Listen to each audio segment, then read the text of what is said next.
colors of blue shoots up through the stony ground. There's no room, no space to rent in this town. You're out of luck, and the reason that you had to care, the traffic is stuck, and you're not moving anywhere.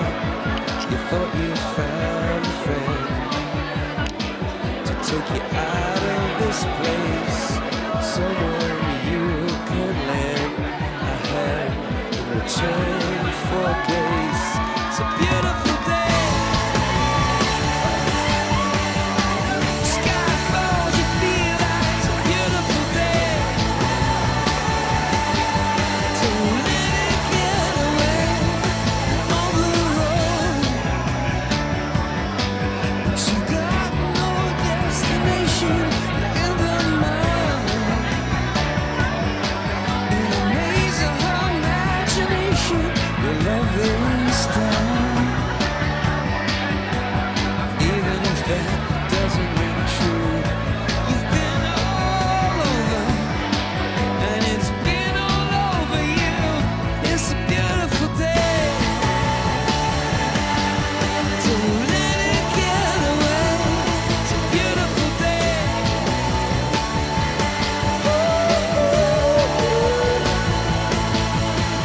Touch me, take me to that other place. Teach me. I know I'm not a hopeless case.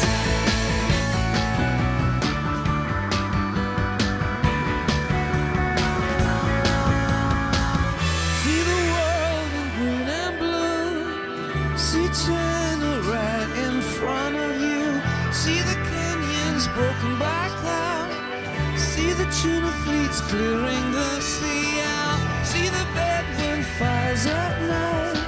See the oil fields at first light. And see the bird with a leaf in her mouth. After the flood, all the colors came out.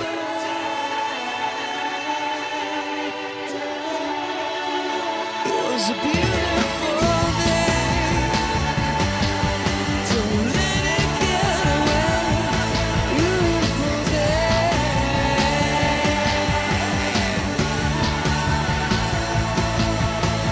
Touch me,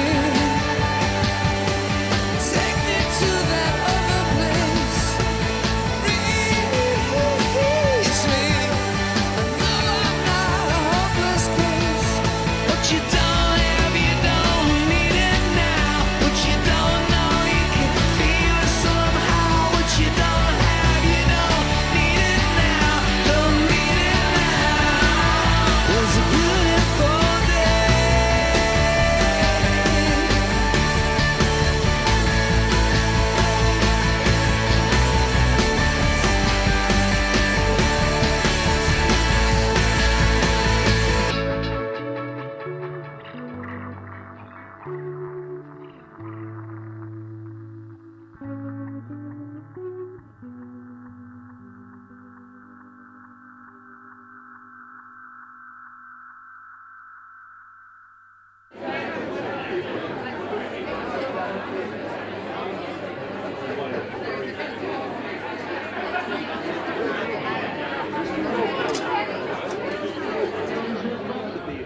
You are very welcome to Michael this evening. I call the upstanding to the warm welcome to your new bride and groom, Mr. and Mrs. Andrea and Daniel O'Sullivan.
the Lord for a good roof over our heads on this summer day in 2013. But we thank the Lord for the company with which we mark this day and for the occasion that draws us all together.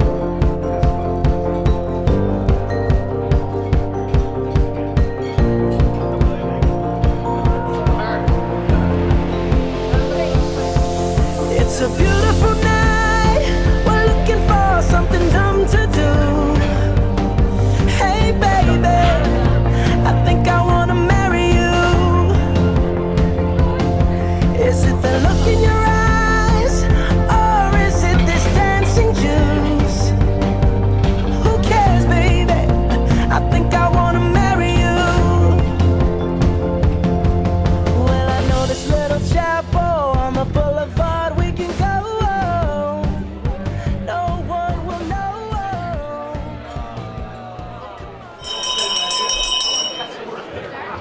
Ladies and gentlemen, can I get a warm welcome for our best man for today, Mr. Gearóid Línehan.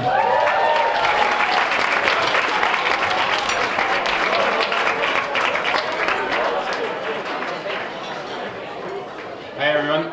Alright, thanks. My name's Gearóid, the best man, but more about that later. And I'd just like to, first of all, call on the father of the bride to say a few words.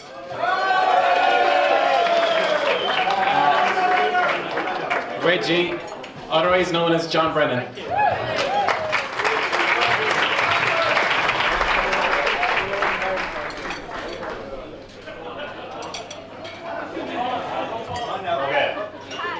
Reverend Father, ladies and gentlemen, I'd like to welcome you all here for Andrea and Daniel's big day. Even Madame is over there, you're all very welcome. I'd also like to welcome Daniel into the family. I know Daniel fairly well over the last few years. Good worker, not a bad tipster, reasonable golfer, well able to enjoy himself, even though I had to look after him out in Portugal there lately.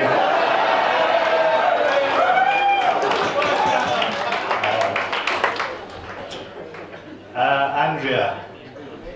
First of all, Andrea is fiercely competitive, a bit stubborn, a little bit superstitious, great character, a hurling fanatic, and I was picking a camogie team. I'd never leave her off it because you know what you'd have, and if someone had to be sorted out, they'd be sorted. Andrew was born in Kilkenny Hospital. I wasn't at the birth.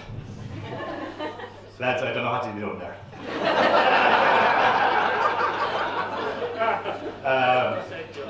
Well, anyway, when I visited anyway, the nurse brought her around anyway, but they brought me around the wrong baby. I wasn't Andrea at all, so that was okay. It was eventually sorted out anyhow. The next time she was in hospital was in Waterford, and they gave her an injection and to knock her out for a small operation, but she fought and fought and fought and wouldn't take the injection. And after about an hour and a half, I cuddled her to sleep, and she eventually got over it. And just to continue with the hospital team, the third time she was in hospital for another small little operation was in Dublin. And she had the operation over anyway, and the nurse brought her back to the ward and said, "There's your mammy." And Andrew wasn't long ago telling him, "That's not my mammy." They brought her back to the wrong mother.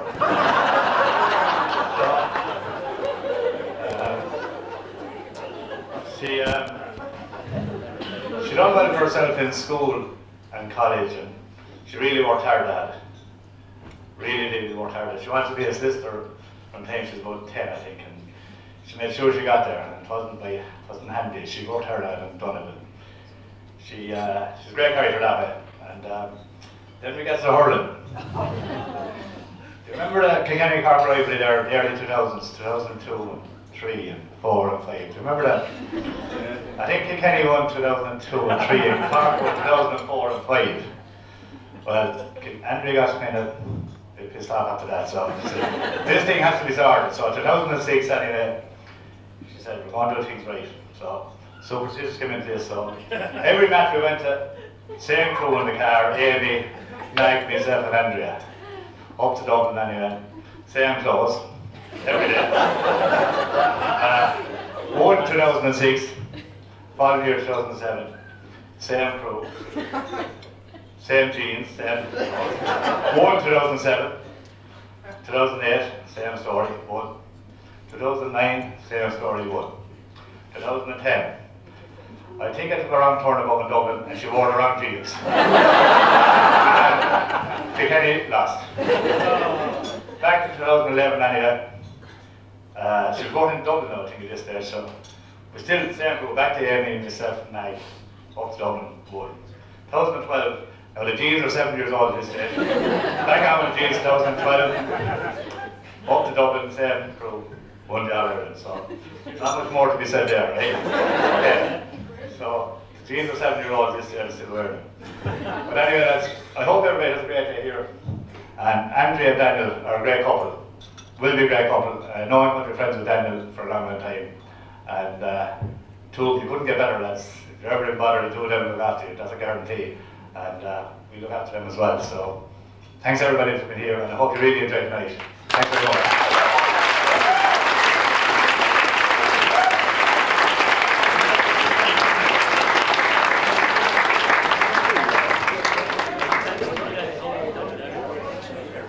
I'd like to call on the father of the groom now to say a few words, Donald O'Sullivan.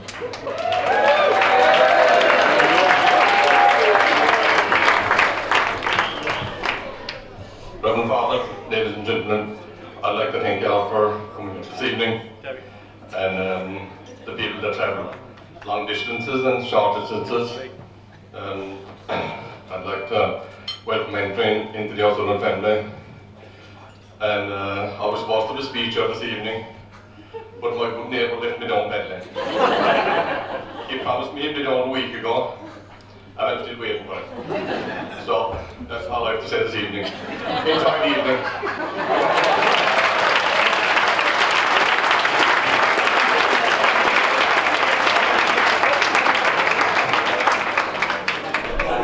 And I'd like to call on Adam himself to say a few words. The groom, Dan O'Sullivan.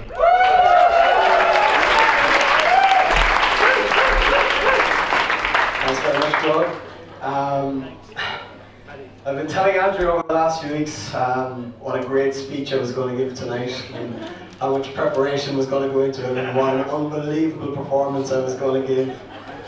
And she was appeasing me by saying, yeah, you'll be great, Dan, as in, shut up. I was like, yeah, it'll be grand.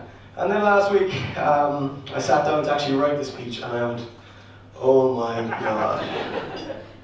I was right, this is going to be the best speech ever. So, I'm not a big speaker like the Brennan family, so I'm going to really try and keep this short. As I was saying to one of my buddies during the week, I'll keep it short like one of Andrea's skirts. Short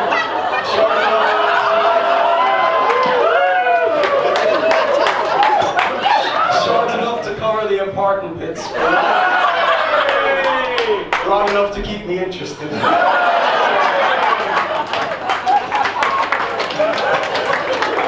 So, Reverend Fathers, ladies and gentlemen, I'd like to welcome you here on behalf of my beautiful wife and I this evening. It's going to take getting used to saying that, I'll be honest. I really want to thank everybody for coming. There's a huge crowd here today. We're obviously delighted that everybody could be here with us. As my dad said, people have travelled from all over, people from across the water. It's great to see them here today. Especially, I want to say thank you to everybody who travelled up from Cork. Obviously, it's great. It's great to have some of my own here with me on the big day. It's a long journey, and you know, I feel usually it gets a bit longer around September when they're winning another All-Ireland. It's just a little bit more difficult to make the journey up. I want to thank everybody for the gifts that we've received, that are going to receive over the next few days, which are greatly appreciated, and we're delighted that you could all be here to share the big day with us. I'm going to have a couple of toasts during the speech, so just make sure your glasses are full. Don't down it all on the first toast, because there's more than one, and that goes for you, Liam. We want you to keep your shirt on tonight.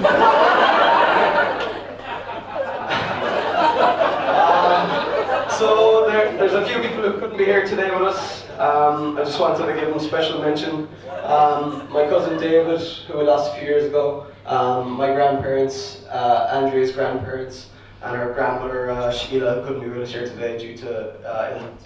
So if you could please be upstanding and raise a glass to absent friends and family.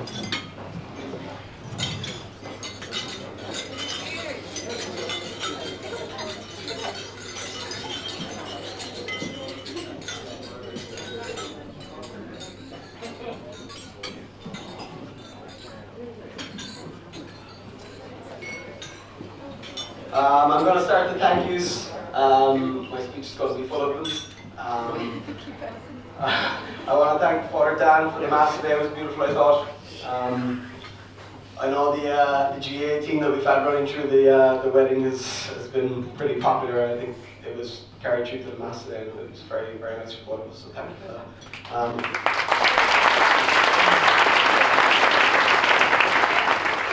I want to thank my own family, to my sister Rose, who's a bridesmaid here today. We've always been very close growing up, and we're better friends now than we ever were, so thanks Rose for being there for both of us, and I'll be able to invite you.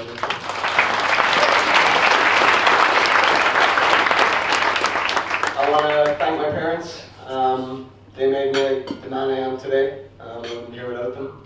I want to thank them for everything they've done for me over the last 31 years.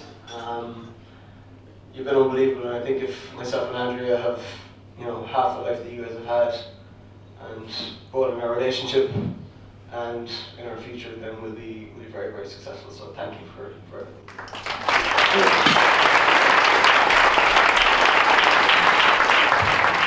I'll turn to my new family now, the Brennans. I want to thank Nicola, Sinead, Derek for making me feel very welcome in the family over the years. I've quite a small family myself, so it's great to have a few extra brothers and sisters to be able to turn to when you need stuff.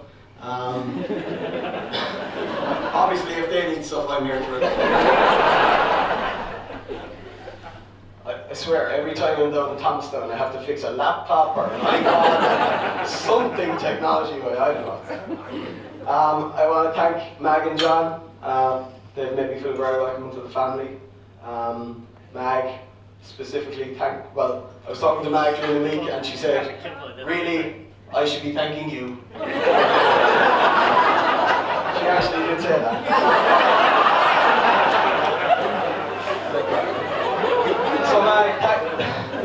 So Mag, thank you for all the dinners that you've fed me over the years on a Friday night.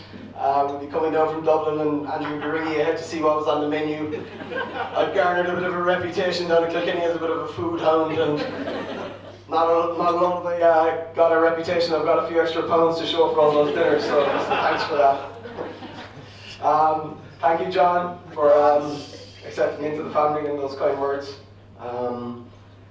Myself and John play a good bit of golf together, as he said, and he's always forthcoming with an encouraging word, and trying to, he is very good. He's a very successful hurling manager, and you can see why. He's very good at encouraging fellas and really getting the best out of their game. For me, it's quite a struggle at times. Unless, of course, there's money on the line. Then all bets are off. There's no encouragement whatsoever. It's all about the money. But no, in all sincerity, thank you both for raising a beautiful daughter, and I plan to love and cherish her for the rest of my life.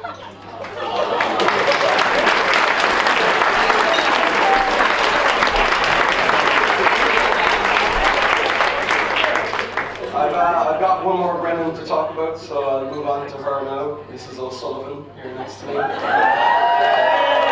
wife. It's going to take some getting used to. So when I sat down to write the speech, I tried to think back over all the weddings and what people say about their wives and the one or two things that are really good about them that they love and what makes them who they are. And it was quite difficult, and I was like, there really isn't one or two things that it's not one or two things, it's a lot of different things that make Andrea who she is. She's a unique woman. And that's why I love her. I mean, she is the woman that I love, and it's a lot of different things that can't be pinpointed.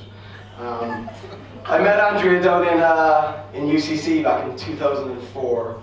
I went to a house party in her house across the road, and when I opened the door, Andrea answered it, and I stood there and I looked at her, and I from that moment, I definitely felt something between us.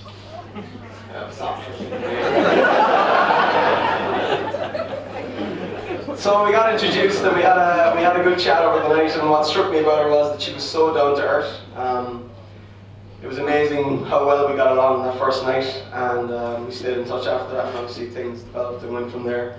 I love that she's so competitive, as John mentioned. It's one of the things about her that I love. Even on that first night, we had a competition to see who was taller.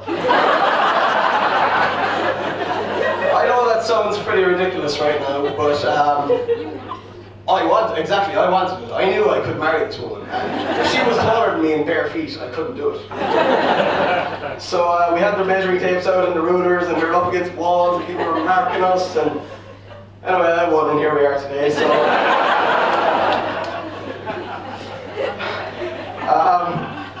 what I love about her as well is that she loves her family so much and where she comes from. She's a Kilkenny woman through and through. She loves her family. Sometimes, like, we're driving around in the car and she's always on the phone to her mother. And I get fierce guilty, man. I'm sorry, like, sometimes I ring you. And I've nothing really to say. She's ringing her mother or something. I'm like, okay, I'll ring up. I don't know what to say.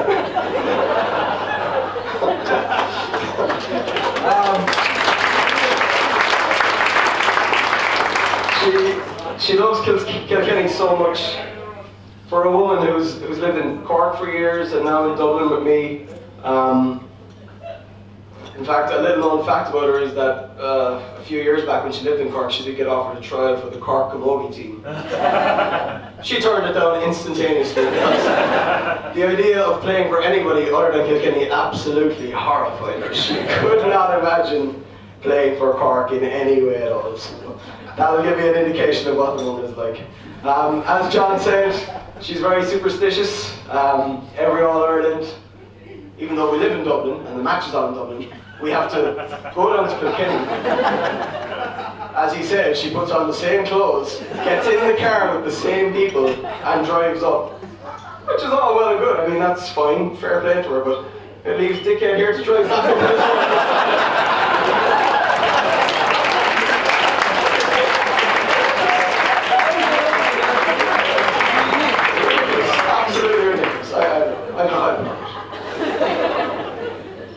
I love her impressions of her dog Tiny. She loves her dog. She's got a very good impression of when she comes home and he's mad about her and he comes over and he's trying to rub her, and she's developed that into her own kind of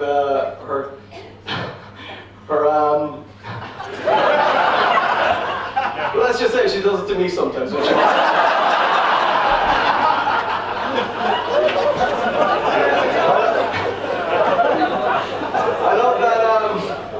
I love that she's a solicitor and I can ask her the most ridiculous law questions about anything and expect her to know the answer. Like, she's a solicitor, but like they don't know everything. They know some stuff. Like, I'll turn to her and I'll go, so if my bike got stolen and it wasn't on the insurance, and if I then put it on the insurance and reported it stolen, how would that work out for me? Usually she knows the right answer. Like, I mean, typically it's a bit of common sense, and in this case, don't be such a dickhead. But what I really love about her is that she knows me intrinsically. Like, we have a great chemistry, and that's something that people say about us when they're out with us. And that's what our Dan said today. A match is made up of two good teams getting the best out of each other, and I think that we do. I love being out with my friends with her, arguing over the most ridiculous shit and winding her up because sometimes I get a bit of a kick out of it, to be honest. But I'll be honest, lads, DJ Carey is totally off the menu, so I've changed the speech straight away. I love the fact that she still complains to me about getting grounded when she was 14 for not dusting her shelves. Mag, it is ridiculous. At 14. Lastly, I just want to say to her, I want to say a huge thank you to her for organising the wedding. I mean, I haven't had that much to do with it. I've been involved in bits and pieces and doing my part where it needs to be, but she really has done an amazing job and we've all had a great day. So I think for that she deserves a round of applause and all our thanks.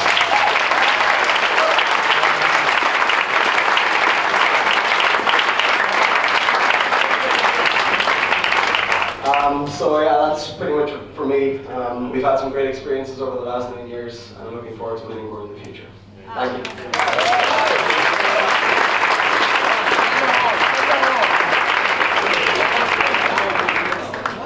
I'd now like to call on the beautiful bride to say a few words. So please welcome Andre O'Sullivan.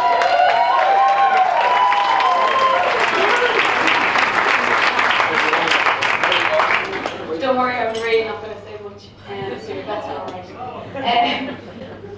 I just want to thank Quiva and Mia for being amazing flower girls and looking amazing. I want to thank my other bridesmaids for being great help and looking great. And all the rest of you girls will see there's a couple of baskets in the toilets which will keep looking fabulous and dancing all night. And I think there's something in the mints to stop you smelling. Who I was going to marry a man who I had to explain the square ball rule to. You know, every relationship has its hurdles. They abolished it for football, so he's alright now. I suppose like that I met Daniel quite a while ago, and even though he's from Cork, I somehow got over it. I saw the potential that was there, and I'm very lucky to have him, and I'm very happy to be Mrs. O'Sullivan.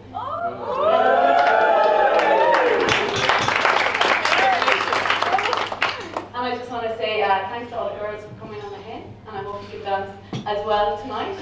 For as long, there's a minimum of 3 hours required, and those who didn't make the hen, there's a minimum of 5 hours required. And I just want to thank Bridie and Jonah. From the moment I met them, they've made me feel unbelievably welcome in their family, and I've always enjoyed going down to Clonakilty and to see Ben and to see Rose and John, of course, as well. But it's always been great, and I'm very, very lucky to have such great families to have. And I think that's about it. I hope I haven't left anyone out, and I'll let you enjoy the rest of the night.